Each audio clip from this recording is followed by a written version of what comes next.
Hi guys, in this tutorial I'm going to show you how to model a Ballchair. This tutorial is a basic tutorial for the beginners, so let's get started. Um, I start with the empty scene. The best way to start our object is with a sphere, so I hold the shift key, go to the basic tab in the modeling view, and I hit on the sphere. And with holding the shift key and tapping on the sphere, you get a standard sphere with 12 segments and 24 divisions. So it's a good object to start with. And also at the same time, you get a mesh layer uh, called sphere, so you don't have to create everything manually. It's it does everything for you. Okay, I'm going to rotate my object along the x-axis, so I go to the polygons and hit the E key, and I'm going to rotate along the x-axis 90 degrees. So that way, if I switch to the front view by hitting the 2 key on the numpad or 3 key on you're going to see from side view or from front view. Next, I want to make an opening for this sphere. I'm going to hold the left mouse button and select the first row of the polygons on the front side, and with holding the shift key and hitting the up arrow 3 times, I'm going to select 4 rows of this geometry, and with a backspace I can delete that. Next, I'm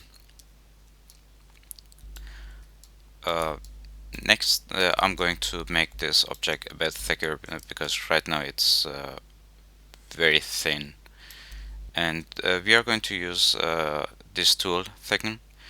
If I activate this and go to the 3D viewport, I can simply select hold the left mouse button and go on the blue handle and drag it a bit out. So something like 40 millimeters should be enough, or even maybe less. I'm going to type in 30 millimeters and also hit the escape key to deselect my tool.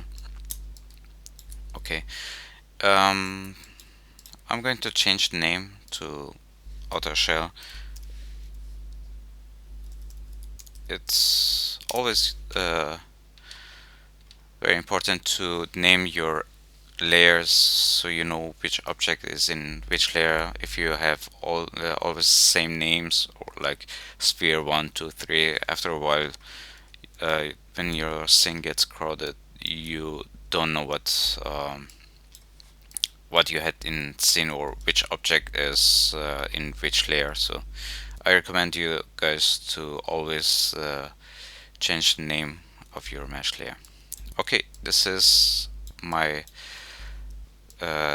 outer shell, and I'm going to copy this part, the inside part of this sphere, and paste it in this empty layer. So with holding left mouse button and selecting again the inner part of my sphere, I can hold the shift key again and hit the up arrow till almost to the front part. I mean, I'm going to leave this row alone. I'm not going to select it, and I'm going to select this part with holding the command and C, or on PC it's going to be control and C. I can copy this part, and now I switch to the empty layer, and with Command V or Control V, if you're on PC, you can paste it in another mesh layer, which is quite perfect. Now I want to make this kind of dent inside, so I'm going to um, delete this down part of my sphere. It's better to go to the front view, hitting the 2 key on the numpad, and with the right mouse button you can do lasso selection. Right now my lasso type is set to rectangle. You can always change your lasso style to something different. So if you go to select and go to the lasso style, you can change between rectangle, circular. You probably want to stay with lasso or rectangle. Sometimes you use circle, but most of the time you use lasso, which is set by default. But for this example, I think setting it to rectangle is easier. If you have lasso, it doesn't matter. You can also select like this, but just be careful um, if you don't select everything. Like if you go this part, you might not be able to select everything. You can also then hold the shift key to add some selection if you didn't select everything. If you selected too much, like this, you can hold the control key and deselect it. I think yeah, you probably do the same in on a PC, I guess. So I'm going to select this part and delete it, and next I want to pull out this part, so I have this like this dent is coming out. It's a bit thicker. You see it also here. It's a bit thicker than the other part.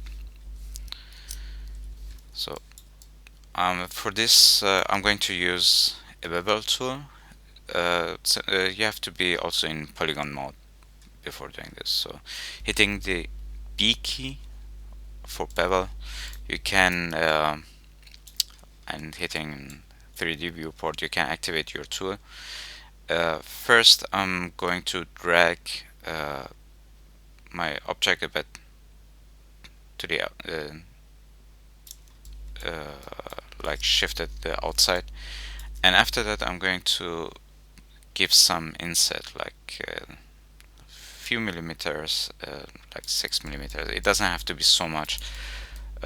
Important is if you hit the tab key, you will see that there is just a bit of it's scaled a bit inside, so that way if you mirror the objects, these edges, they don't get merged together. That's the reason I gave this inset. So hitting the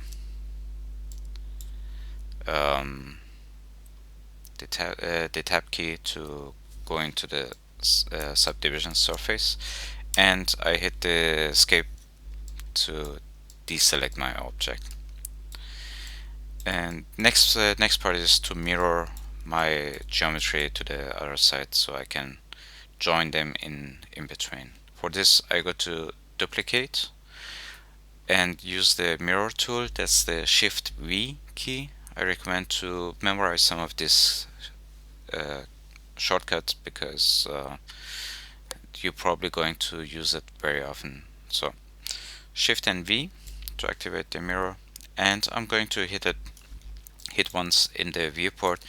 Currently my mirror axis is set to X, and so if I move my mirror tool or handle, you see that it's on the same side, which is not what I wanted. I'm going to hit Y, so it's going to mirror to the other side, and you could drag it yourself to the top. I recommend to set for X and Y axis and Z axis to 0, so that way you can be sure that it's perfectly mirrored in on the center of the grid, your world coordinates.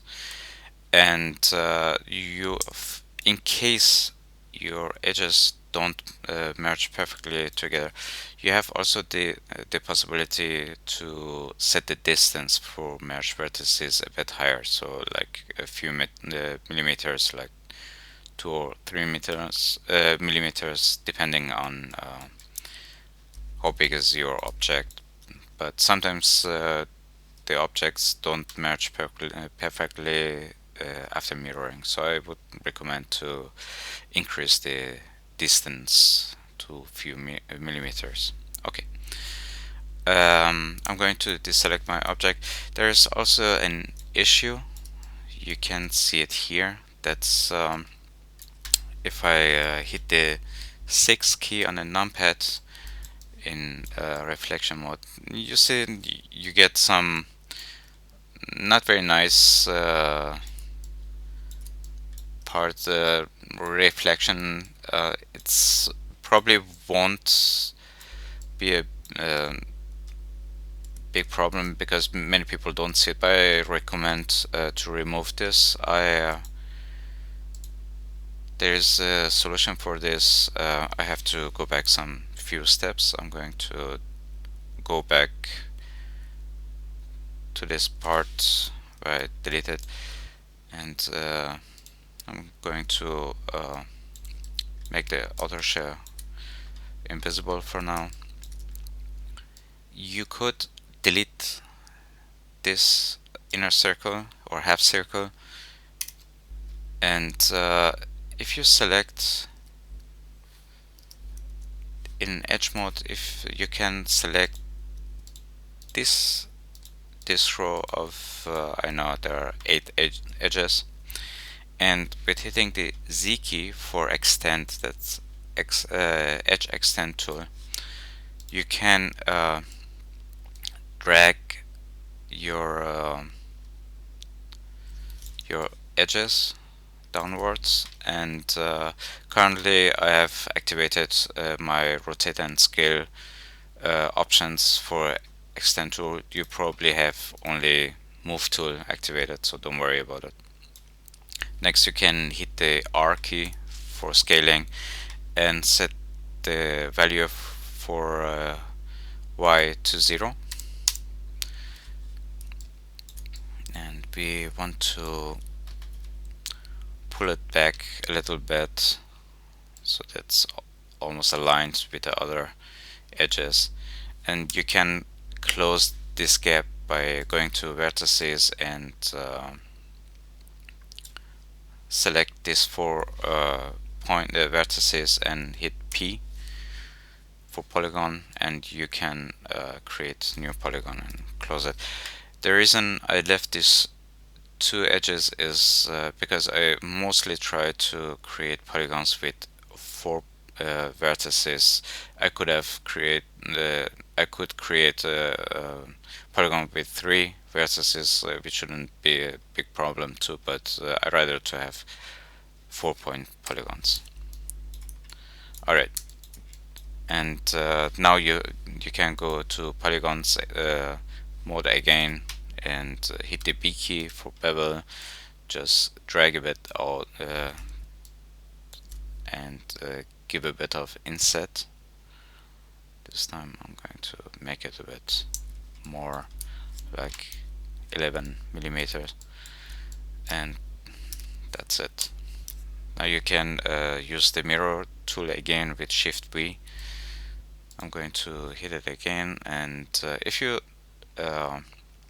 want to set same value for X, Y and Z axis, you just have to hit once on this icon on this side. It's like equal sign, and if I now enter 0, it's going to change all my 3 axes. And like I said, I have a little bit of distance for merge vertices, so I can be sure that all these edges are merged perfectly together. Now hit the escape key to deselect your tool, and if I switch to the reflection mode again, that's this one, or you can press the 6 key on numpad, and you can see that there are no more such star-shaped deformations in your geometry. But that's for in case you want to have it perfect, actually. Yeah, and I'm going to call this padding, this layer. And don't forget always to save your works. I recommend to do that every time. So we have now our outer shape and inner shape. As you see, there is if I select both layers, you see that there is a gap between inside shape and outside shape. To close this gap, I would suggest to go to the edge mode, just double click on one edge. You are going to loop select the whole edge, and with using the move tool you can push it a bit back, and with the scale tool you can scale it a bit bigger. It's not very important. You can just push it inside the geometry so that there's no gap inside. And be careful if you're going to scale your object, don't use just one axis, because otherwise you're going to scale unproportionally. You can go always in the middle.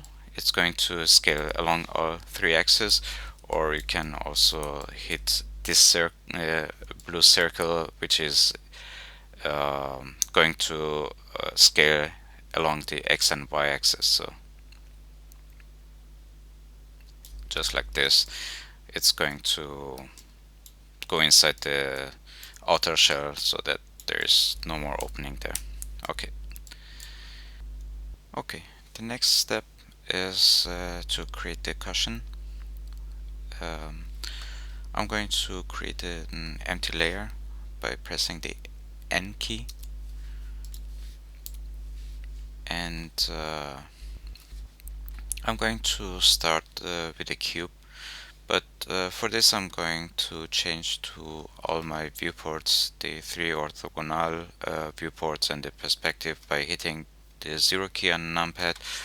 You can also hit this button to expand all 4 viewports, and I hit the Shift A to zoom into this orthogonal viewports. Next, I'm going to select the cube, and in doesn't matter in which viewport you start. I start with the top viewport. I'm going to drag the rectangle, and I'm going to after that drag the rectangle down so I have a 3-dimensional cube, and you can see it here. And now I'm going to push it down.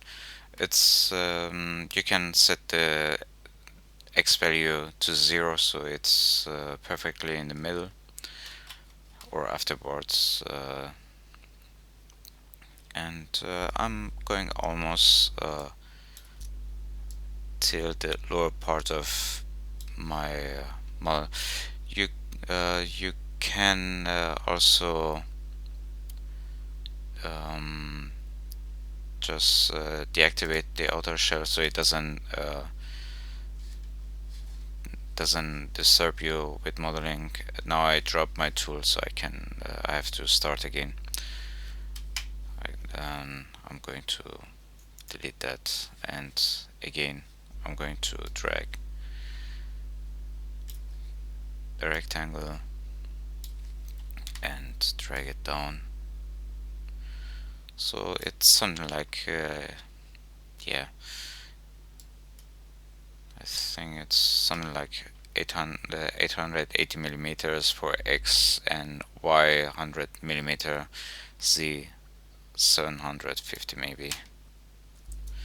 We can adjust that afterwards too, but like I said, it's important to set the value of your X position to 0, because I'm going to activate the mirror or symmetry function later on, and for this the object needs to be perfect in the middle. And next I'm going to give some divisions, so I'm going to increase the segments for X to like, I think 4 is enough, and for Z I'm going to give some like let's see, it's I think 5 or 6 is good, and I can change this to the left or right view, doesn't matter. Right, yeah. So I have now 4 divisions here and 6 on the sides, so I can adjust my object quite well. Now I hit the escape key to deactivate my tool, and before I do any modifications, I'm going to activate my symmetry. If I hit the symmetry, it's set by default to the x-axis. If you modeled from the beginning another direction, you always can hold the alt key, and afterboard you see the options for symmetry. So if you go there, you can always change to different axes for the symmetry.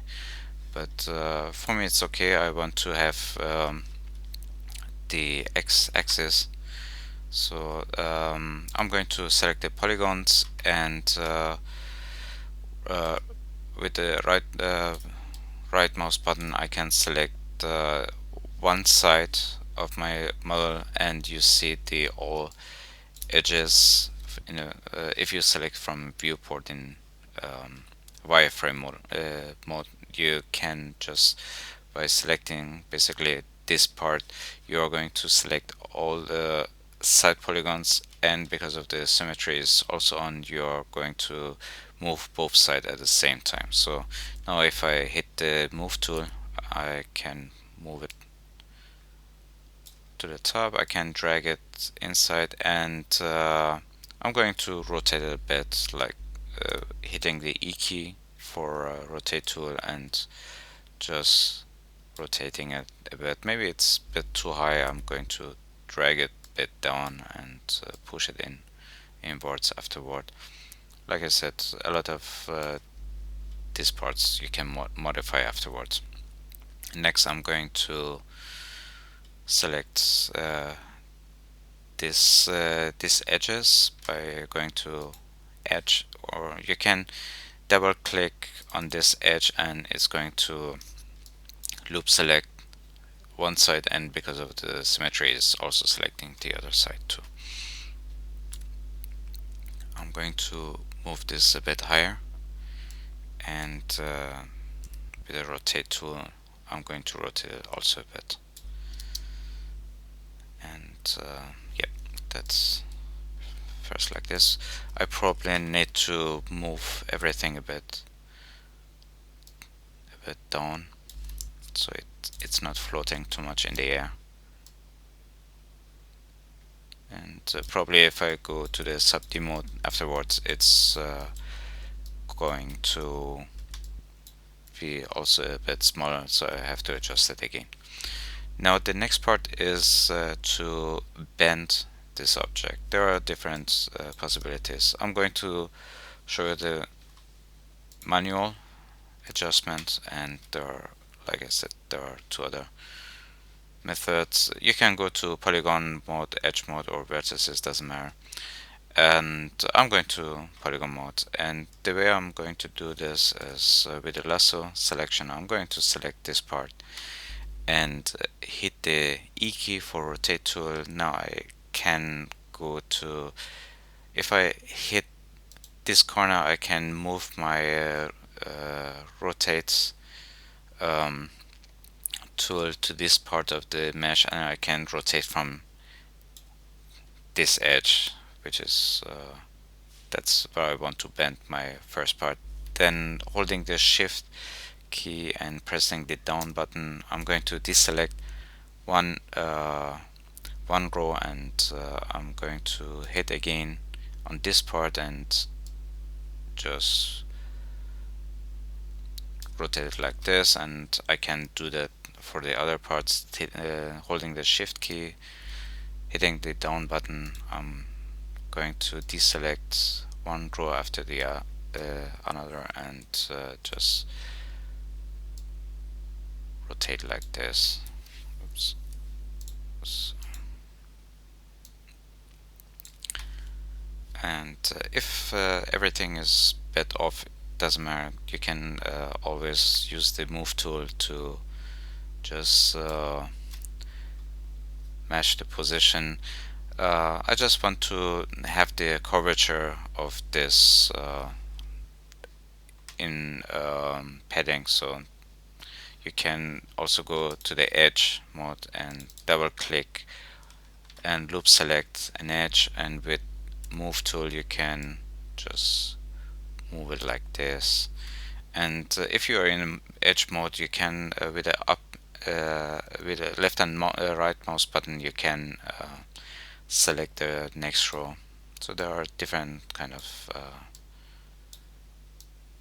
selection you can do to simply adjust your cushion. Maybe I deselect and select this row, and also bend it a bit so it's not perfectly straight. Or we can drag it a bit more outside, and maybe take this other row, this one, and move it a bit forward. It's just, like I said, I'm just trying to match the shape. You can also select maybe the top part and move it a bit down. Also this one.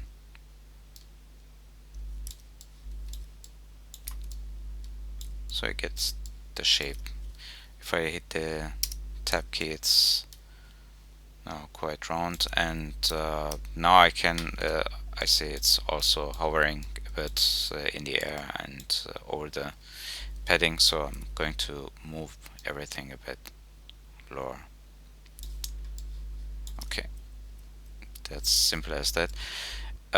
You can also change a bit the shape, so it's not 100% symmetrical. Right now both sides look the same, so you can turn off the symmetry tool, go to the deform, and use the element move tool, and just by the way, you can hold the right mouse button to change your fall off for movement. If it's small, you're going to just move a small portion of your object. If you make it bigger, you can move more polygons at the same time, so depending. I would just change it a little bit so it's not really 100% symmetrical.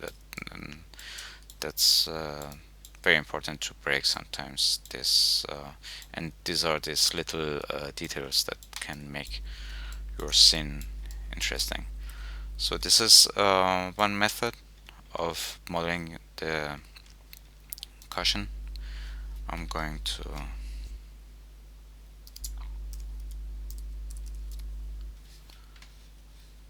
did I type it right? Yep. Alright. Another method which is also quite easy is just by I just make a new layer. As I said before, you can drag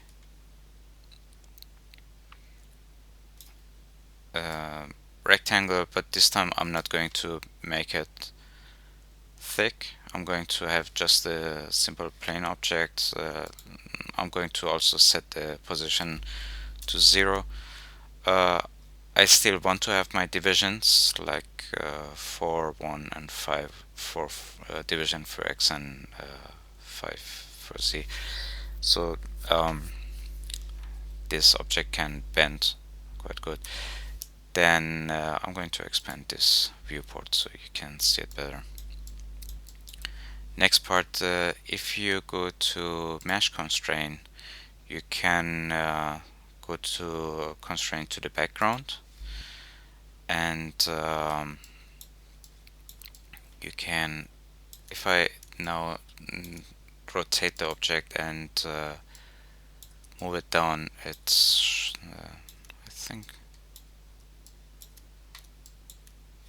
maybe I need to go to the mesh constraint to the background, set this to vector.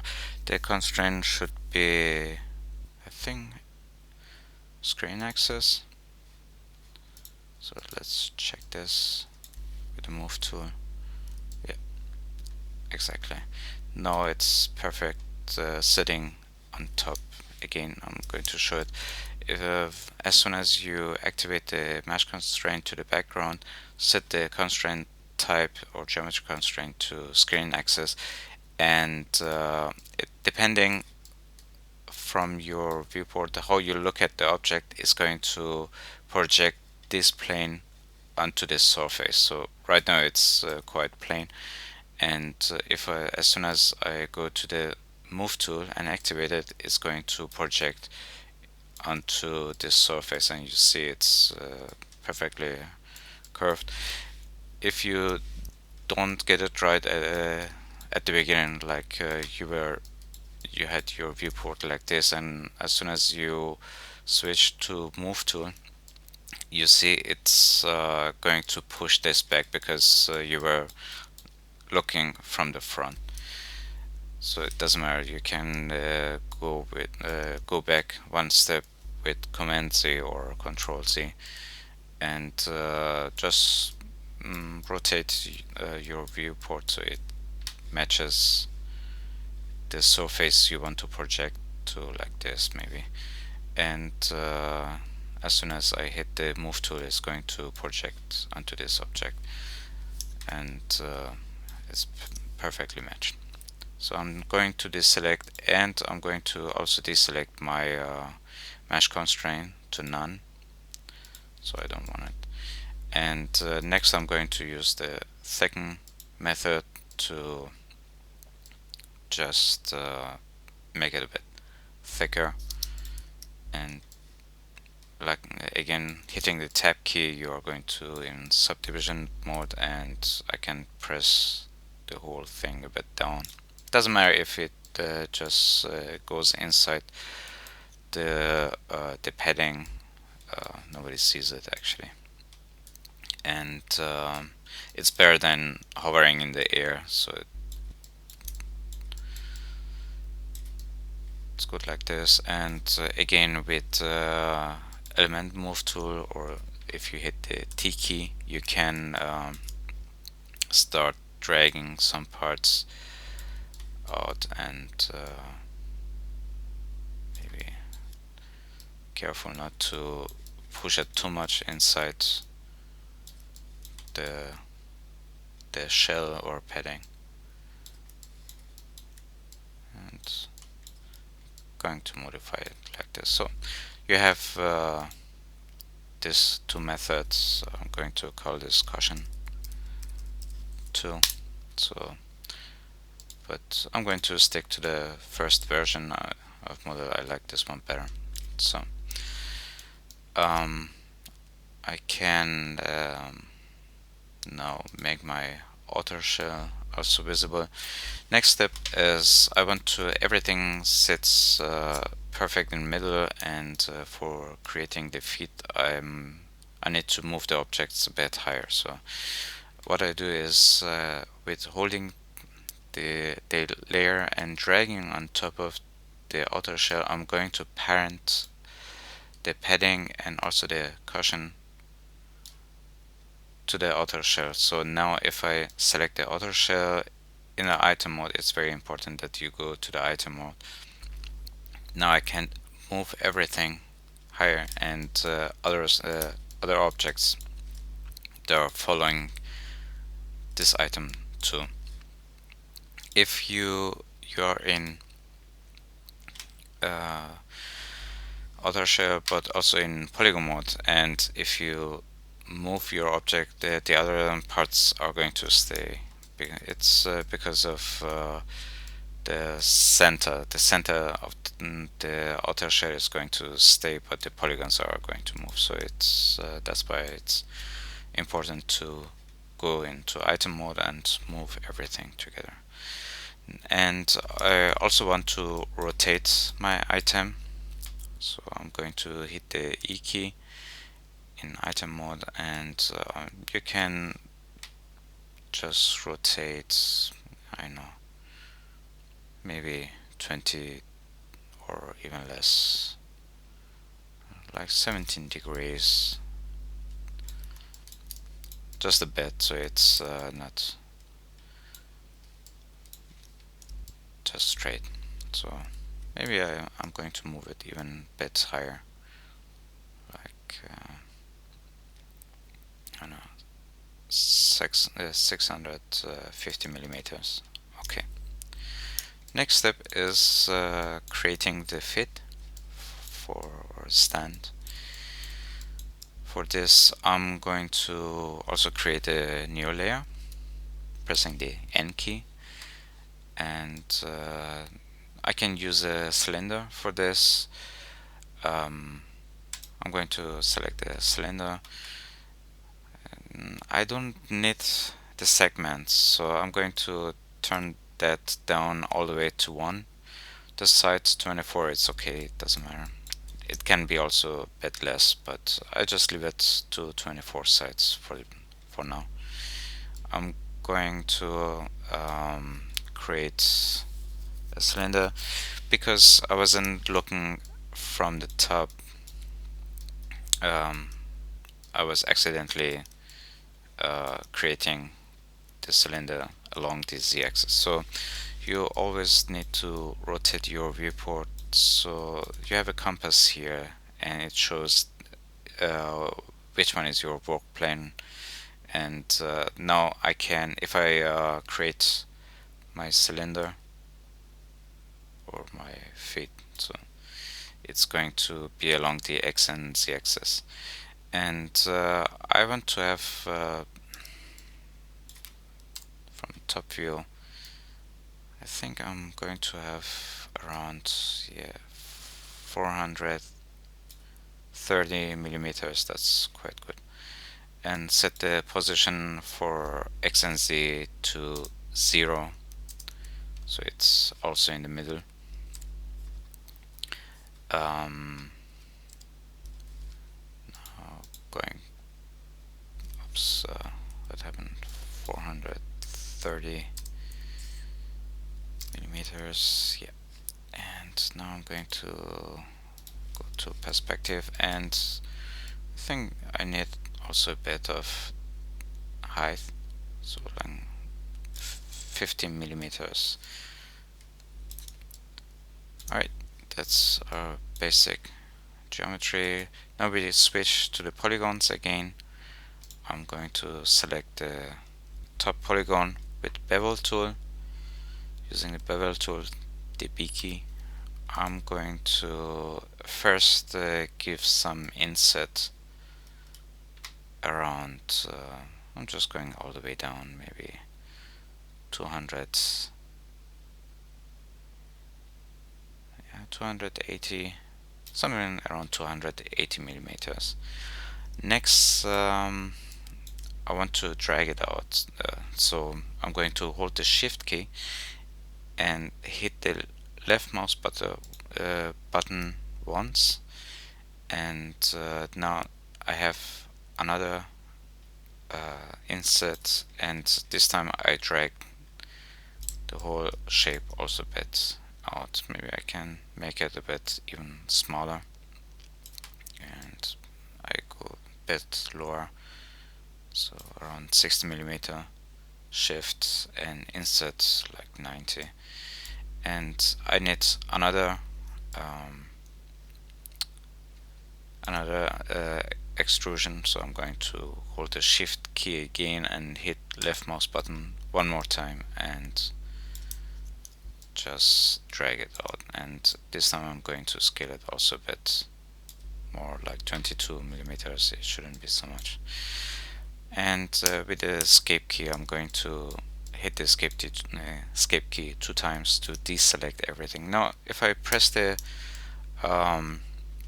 tab key, it's all is going to be all fine and smooth. I would suggest to select the bottom polygon, that one what lies on the ground, and hitting the B key for extrusion or bevel, you can create another polygon, and it's going to be a bit more flat. It's not all too rounded on this bottom part. So, and since the top part is going to stick into my outer shell, so it doesn't matter if it looks good or not. So, but in case you want to have it flat, you can also select this polygon, hit the B key, and also create another polygon on top of it, and yeah, it's quite flat and nice too. So these are,